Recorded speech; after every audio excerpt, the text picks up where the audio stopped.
was accused of fondling a waitress after he slid his credit card into her bra as she carried a load of dirty dishes.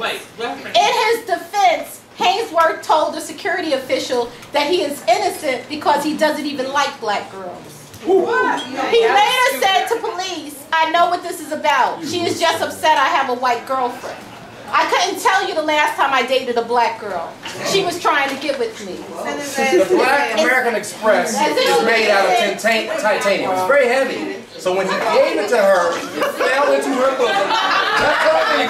She got a little excited. He reached in and grabbed it. He could buy $1 million Covenant card. I mean, I was going in to get mine too. It's kind of the situation that led to the credit card going where it had to go, where it allegedly ended up. Allegedly. What the hell did he have for dinner? Fish? Oh, Because the whole story smells fishy to me.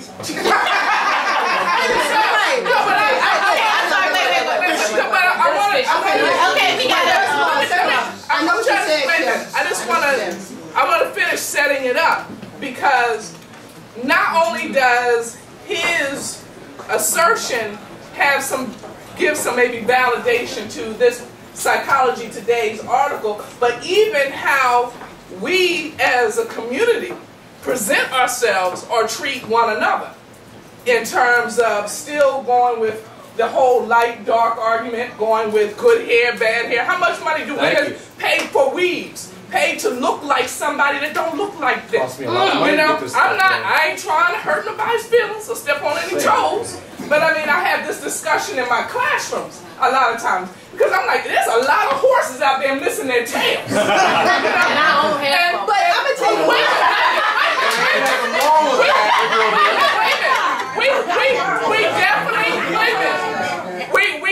we argue, we got pissed at this article, but how much do we play into it with just how we imagine ourselves, or we try to dress and perpetrate our oppressor. But this is just in terms of the hair, the clothes, and let's be honest with you, I mean, I hear what you said, and this is my point of view. I associate that with technology, okay? To me, be honest, because I'm in IT and all that stuff, whatever. The fact that they have come up with, like, even medical treatments out there. If you take an example of that, a lot of people don't go to medical treatments because of the fact that they use, you know, synthetic this or doing this and doing that stuff. But technology has changed where you can change yourself to do whatever the hell you want to do with yourself and body. White women now are changing their bodies to look like something they think is fascinating out there, whatever, in the media. So I don't think it's a black issue. I don't think it's a white issue. I don't think it's a Mexican issue. It's just a people issue. This is no longer just a black woman trying to be like a white woman anymore. I don't think it's that. I mean, I know there's some people that are out there like that, and I know that society out there sometimes want to make Beyonce look like she damn so light and she's white and stuff. But I think that it's just everybody now picks and chooses what they think is beautiful. When you look at DC, there are so many black women out here with locks. Because I think that, like, your locks are beautiful, but it's what you decide. You should never make a woman feel that they are not beautiful, or that they're not themselves, or they're not black because they choose to have a weave down in here, or they want to have a natural. That's right. Black thing. White women out there got weaves like crazy. Right. They do. Don't shake your weave. Okay, Michael, all right. But my point is that technology has come so far that it's not about the fact that I want to be like, well, it's just that it's easy to do now. And I'll tell you what, being a workout, not fit, like being a workout person, it's just for me sometimes that something's more convenient, natural hair maybe is more convenient for me. Somebody's not. You know what I'm saying? But it's not about the fact it's a black thing anymore. It's all races picking and choosing. we're in a post-racial society. It is, but nowadays you cannot live like you were in the 50s. In the society that we live in today, no matter whether you're black, white, yellow, brown, gray, peach, cream, whatever you want to call yourself in terms of color, you're going to do what you're going to do to make yourself beautiful. Beautiful is within. Now, going back to the main point, okay, let's talk self-respect. We all got to do what we got to do to make a living.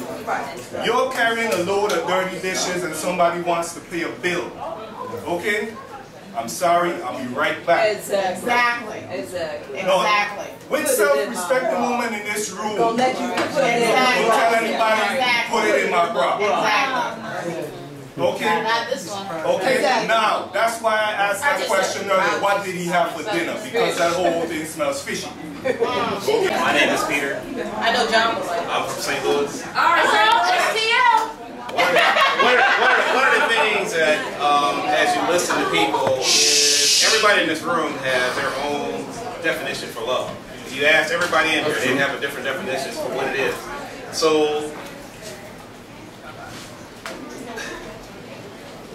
I don't even know where I want to go with that, but it's just that we all have our own unique associations, our cultural backgrounds and so forth that make us who we are and so forth. So a lot of our perceptions are based on that. I mean, I was listening to the lady over here, and obviously everything is based on if you have a bad childhood, if you have a problem with your mother and so forth. I had some issues with my father, for example, and it took me to go to a conference, and after listening to some of the speakers, I'm in the corner just crying like a baby because I finally kind of came to terms with some stuff that happened when I was 15 years old. So I think, you know, all jokes aside, there's some real stuff going on with each and every one of us that we all have to individually look at very seriously, collectively supporting each other and so forth. I think that part of the issues here was directed at a fundamental disrespect for black women. And I think that a lot of us as black men have to kind of step up to the plate. And actually, I remember a situation where, you know, even though as a brother I may not have disrespected you or you individually, I need to listen to you. Because more likely than not, there was another brother that did it, or said something that was stupid, or completely ignorant, or completely unconscious.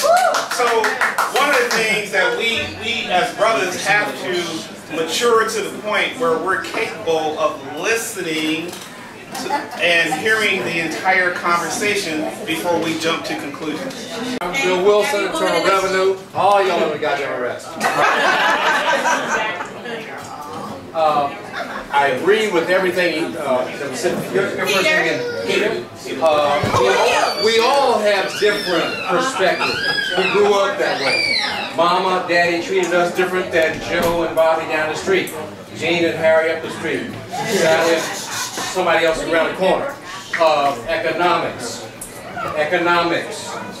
The whole schmeal covers how we respond and how we interpret what is passed to us. So when someone says love, we say, that means I'm supposed to slap you on the butt and get what I want. Or someone else says love, it's like, oh no, I'm supposed to nurture you and give you the best that I can give to you on an individual basis. Or someone that does it collectively. Whatever it is, it's all individual. And until we back up a step and say what I'm seeing from this person is what they are giving to me from their heart, from their perspective, from their shoes, we will not be able to do anything to move forward, but not move forward. That's all. Right there. First off, Albert Hainsworth, whatever his name is wrong. Not because he's black, not because he doesn't like black women, not because he dates black women, or whatever. It is wrong. It's the same thing as I smoke crack. Not because I live in the hood, or my dad beat me, or my mom didn't give me breast milk. I am a crackhead. We need to move away from giving people excuses.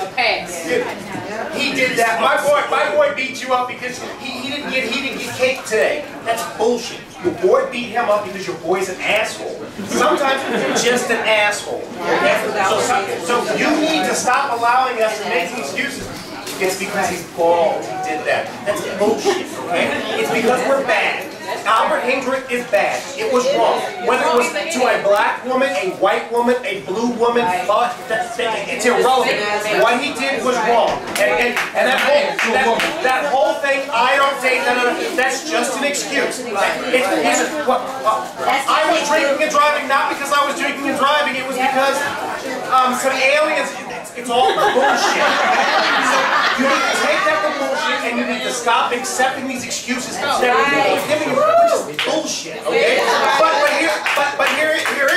If you allow me to give you bullshit, I'll continue to give you bullshit. If your employer says, I'm going to pay you $100,000 You never have to show up for work. You never have to do any work. What are you going to do? Be honest. You're going to stay home. You're going to stay home and watch Oprah. Watch Oprah win. Because you are allowed to do that. You allow us. You allow us to give you bullshit. Guess what? Even the best of us, even Barack Obama, is going to give you bullshit.